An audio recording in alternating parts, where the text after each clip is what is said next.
What we do is a risky job.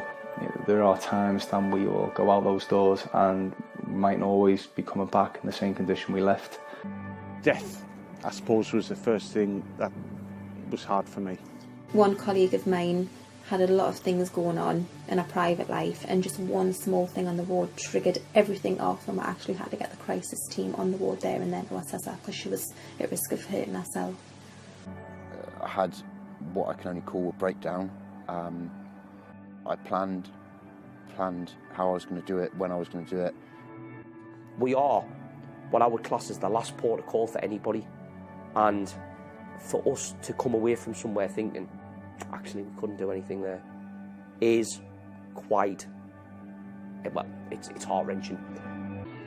When I say emergency services, I think of danger, panic and worry, but I also feel safe. These are the people who are going to save us, help us and rescue us. What I don't think is that they need to be saved. 1 in 4 emergency workers have poor mental health because of their job. I want to find out what hides in the minds of our heroes, what hides behind the blue lights. I'm Bethany Elsey, and I live with mental health issues, often finding simple, everyday tasks difficult. So I struggle to understand how those who see traumatic situations every day cope.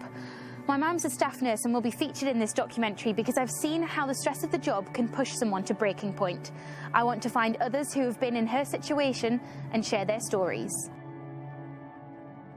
I did hit rock bottom and then come back up quite quickly. Yeah, had to, didn't have a choice. Yeah, there's some sad cases that do stick in your mind. A young girl who died at 26 after not long giving birth to a lovely little boy, had suffered from Crohn's for quite a few years, and obviously the hormone imbalance of being pregnant and giving birth brought on cancer, and there was no cure for it. She died screaming that she didn't want to die. It was horrific. You don't look after yourself when you're at work. I could do a 7.5-hour shift and not have a drink of water past my lips and not go to the toilet once. The responsibility that you have with the resources that you have is beyond a joke at times. So not only emotionally can it affect you, it can actually affect you physically because you're so busy you can't look after yourself on the ward.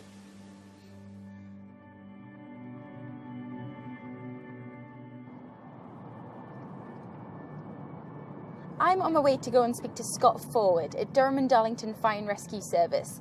As the crew manager for the team there, I'd really like to speak to him about the daily stresses of the job and how his team cope.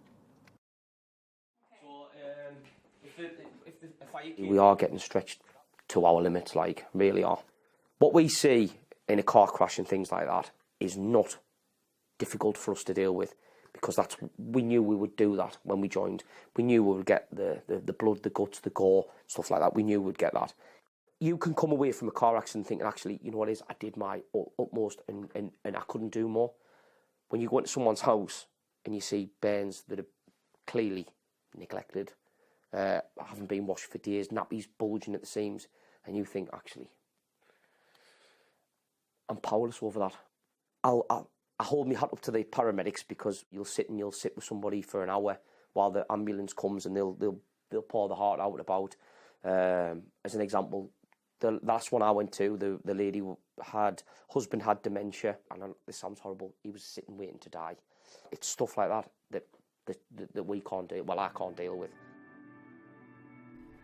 The uniform that has seen tragic loss and survival, just as our heroes have. Something firefighter Kev knows all too well. Can you describe to me one particular event that has stayed with you? To be honest, I've worked in the West End 12 years, and I've seen an absolute myriad of horrible things, from people dying in the night, elderly people with the family outside, and then having to force entry, and sometimes that's not pleasant, especially being a few days, and then trying to show a little bit of dignity and respect for the family. people committing suicide, jumping off bridges, people getting caught up in machinery. Sometimes it just seems a futile waste and a silly loss of life, and there's nothing you can do about it. And yeah.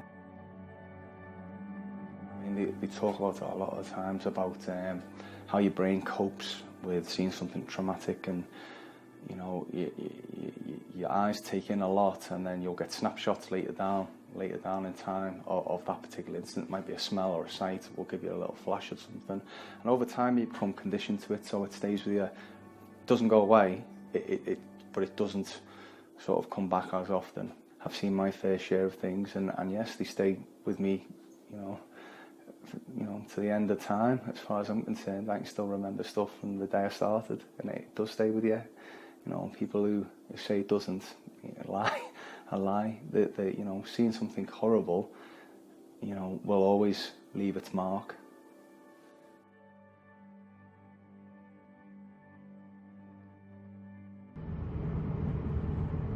I'm going to speak to a man whose service within the police force came to a crashing end. After working as an officer for over 2 decades and witnessing uncountable traumas, it was being surrounded by death that impacted Bryn to extremes. My first proper day in the job was a night shift, and I turned up for work. Oh, there's been a fatal air crash. I thought, oh, fatal air crash? And, you know, I didn't know what to expect. And this guy came up to me, who's a colleague. Have you seen a dead body yet, son? And he pulled the sheet off this sort of still bubbling corpse. And to be honest, at 22 years old, that was the first job I'd been put in. Now I was absolutely kicking it. Death was almost a daily occurrence. You know, there's no sort of lessons on how to deal with coming to terms with that. Yeah, I think death, I suppose, was the first thing that was hard for me. But hangings were quite commonplace. And one such hanging where we attended, and I wasn't allowed to cut the sort of young girl down for procedural reasons, but I still wanted to do it. I think there was a long delay. So my issue was I was having to skirt around this person every few seconds because it was right next to the front door. Her family kept coming to the door and looking through the opaque glass window. They could see the shape which they knew was the daughter hanging there, you know. And that affected me quite badly, and I was quite angry about that, and made me protest back at work. Being a staff nurse is far harder than I ever imagined it to be. When it's your own, and I've cared for my granddad when he had cancer, and I'm caring for my gran now who was basically just dying of old age. Take your time, you do it every day. And then having a few comorbidities along the way, stroke, heart failure and things like that. How are you? Every day you're doing well. You lose sleep over that, that's different. I think sometimes when things go wrong, the pressure to perform, get everything right every time can be quite tough.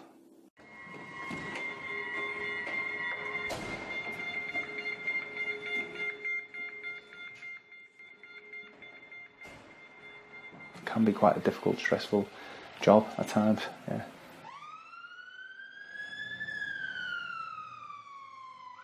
You know, people have, you know, months, years to analyse your decisions you may have to make in a split second. You know, maybe in the middle of the night, maybe with people screaming at you. What I don't understand is how in a job where death is so common, when diagnosed with post-traumatic stress disorder, people like Bryn find such a lack of support. Again, it was down to the stigma attached to anything. Anybody with mental health was basically ridiculed at work anyway. You were offered support within the police. Yes. Budget cuts meant that she left. Yeah. What were you left with? Nothing. Where I thought I was going to lose my life, you went back to work. You know, your pals and your supervision would pat you on the back. There was no follow-up to any of that. So I was just sort of left, you know, and I didn't know what to do. And I'd started to lose the ability to function, you know. It just sort of seemed I didn't know what I was doing. It was just very strange feelings. I'd be woken up suddenly, or even during the day, you know, so you're doing something and you just get this intrusion of seeing a face. It might be somebody you've just recognised in the street, and it would just take you back, and it would just be an awful dark place that you went to.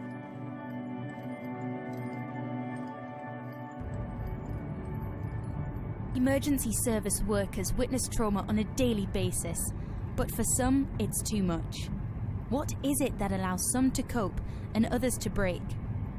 I'm on my way to Taunton in Somerset to meet a firefighter who was almost pushed past his limits.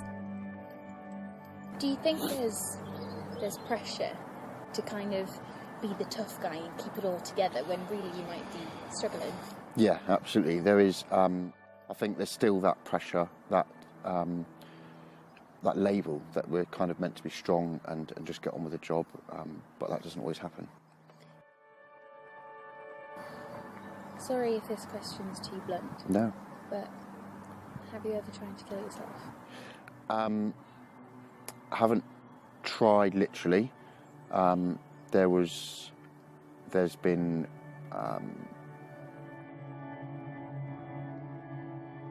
had a really good day, and this kind of just shows how my moods can fluctuate from one to the other. I had a really good, amazing day in London, come back on the train, I had what I can only call a breakdown, and I just thought, something just clicked, and I just thought, this is it, I've got to go.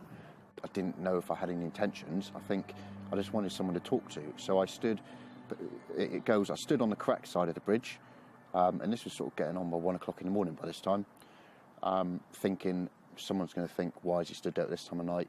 They'll stop and talk to me. I stood there for 10, 15 minutes, nobody did. So I thought the only way of getting any contact was by stepping over the railings, which I did. And within minutes, somebody come up and spoke to me.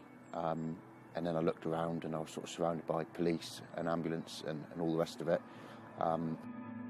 I think I was more ashamed of myself, or more, I don't know how to explain it really. It was more, I just wanted that feeling to go. The amount of times I said to myself, what is happening to me? What is going on? And now I kind of, part of me kicks myself about it, but then the other part kind of understands it. But at the time, I didn't think even of my children. Had I done anything, the effect it would have had on them would have been immense.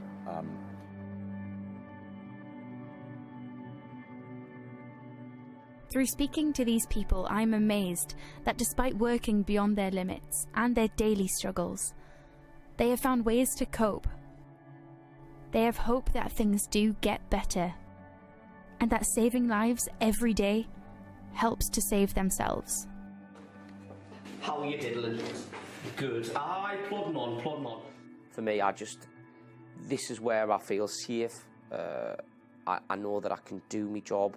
I know that I'm good at my job. I know that I can help people.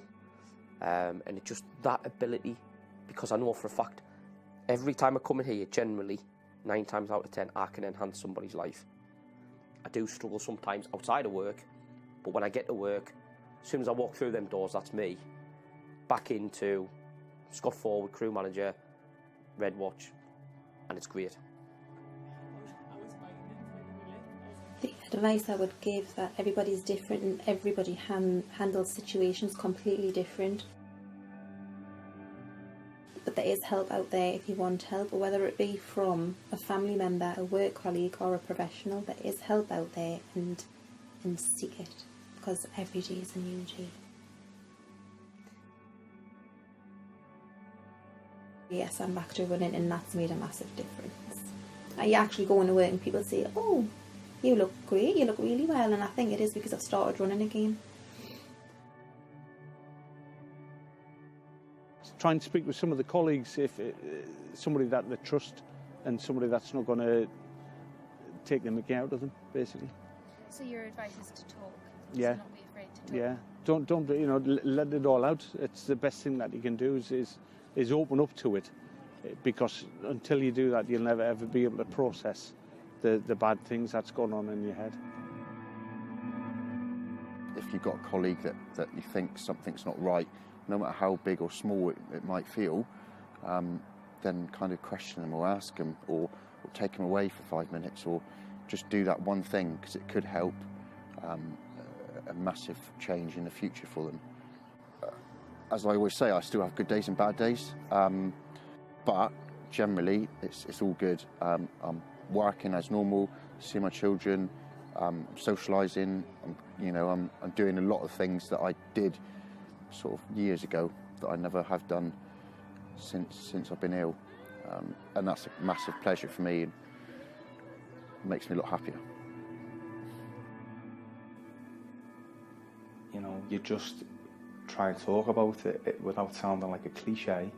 You do talk about it a little bit initially, and you know, you put it to the back of your mind and you carry on for the next thing. And there's no greater feeling than coming out of an incident away thinking that you've done something good and helped someone. We are sort of humans at the end of the day, and we are sensitive.